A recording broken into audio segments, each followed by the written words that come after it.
In this lesson, we're going to create some straps that hold this little tank to the side of the boiler. So let's F3, select the tank, select the boiler, Alt and Q to isolate. Let's select that little tank, turn off Turbo Smooth. I want to grab some of these polygons,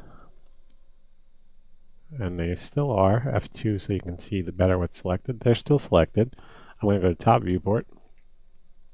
I'm going to deselect the ones that are closer to the boiler up to the halfway point, just like that. F3 again. What I'm going to do is I'm going to shift and drag them, just a touch, a small amount. I'm going to make them to a new object, clone to object. We'll call it straps, -01, okay. And now what we want to do is deselect the tank and select those straps, which we did. There they are. And at the edge sub-object level, I'm going to grab the leading edge of each one, top and bottom. Toggle your view if you need to from shaded to wireframe. And now I'm going to shift and drag that back, just like that. Okay, that looks good. Okay, let's go back to that, turn the Turbo Smooth on for that little tank, and grab these straps again. And for the time being, let's just add a shell modifier. Modifier list, shell. That value looks really good. It's 0.46 on the outer amount. In the modifier list, hit T 3 times for Turbo Smooth, enter. Okay, you can kind of see what they're doing. Not bad. We're going to continue to model with them though.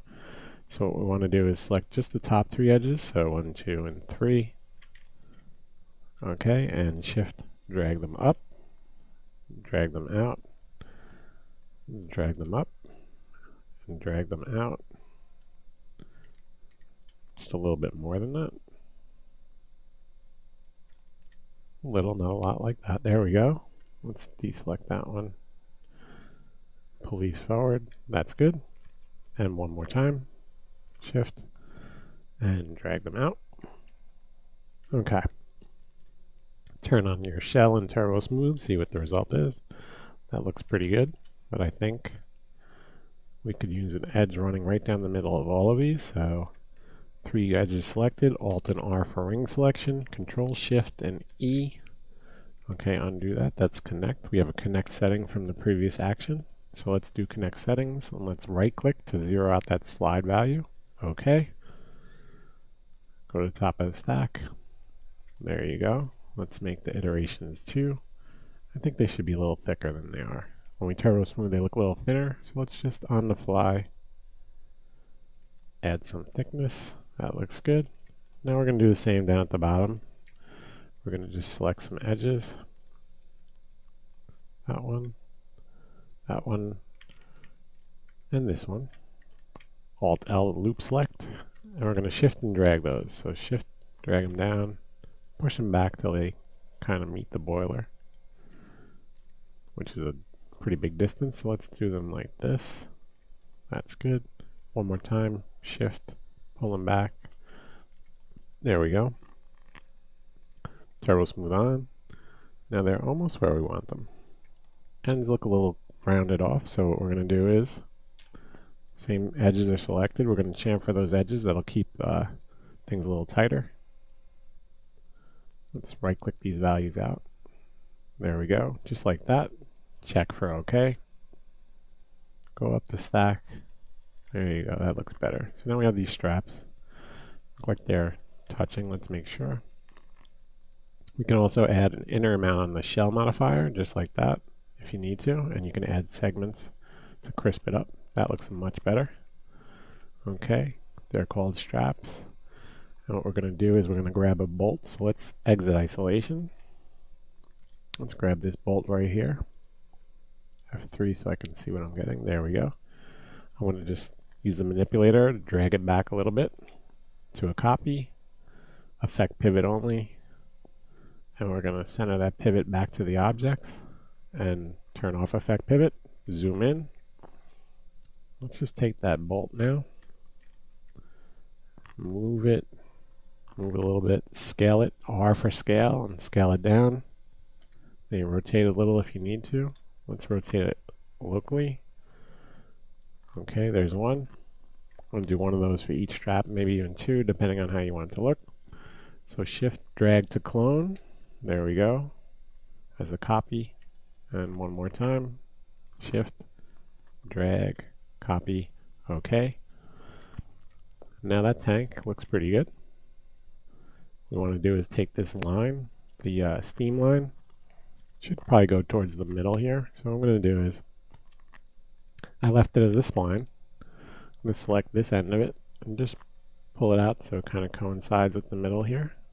Just like that. Might need to make some adjustments. You can see there's a little kink there, so let's select this vertex. Could probably even delete that one.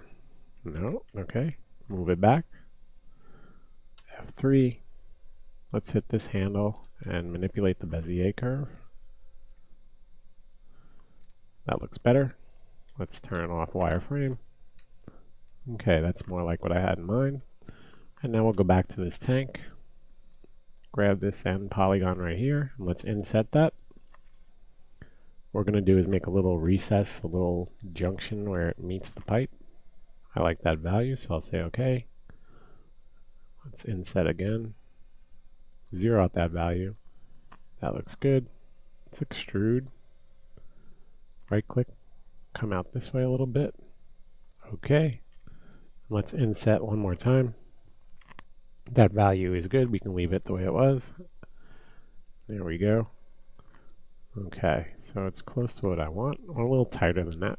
So come back here. Let's take that edge. Alt and L for a loop selection. R for scale. Shift and X for your edge constraints. Let's just pull that in. And let's also do a ring selection on this set of edges. Alt R. And let's connect. Right click this slide value. OK to accept. And let's once again smooth. And that looks good. You can make more little pieces that go on there and valves and stuff. It's not a big deal if you want to add more detail. I'm going to take that same polygon that's selected and I'm going to extrude it back a little bit. Right click. Just like that, maybe twice. OK. And OK. So now, with that done, I'll just move this F3 so I can see what I'm selecting. I want to select this blue line again, which is what I have right now. Vertex subobject level. And just shift that out just like that. Maybe down a little bit so that it goes into that little opening. Perfect. That's what we want. Okay, so now we're going to pause the video in a second.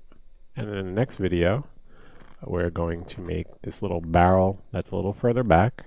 And it houses some sort of long pipe or piston. So that's going to be in the next video. I'm going to pause right now.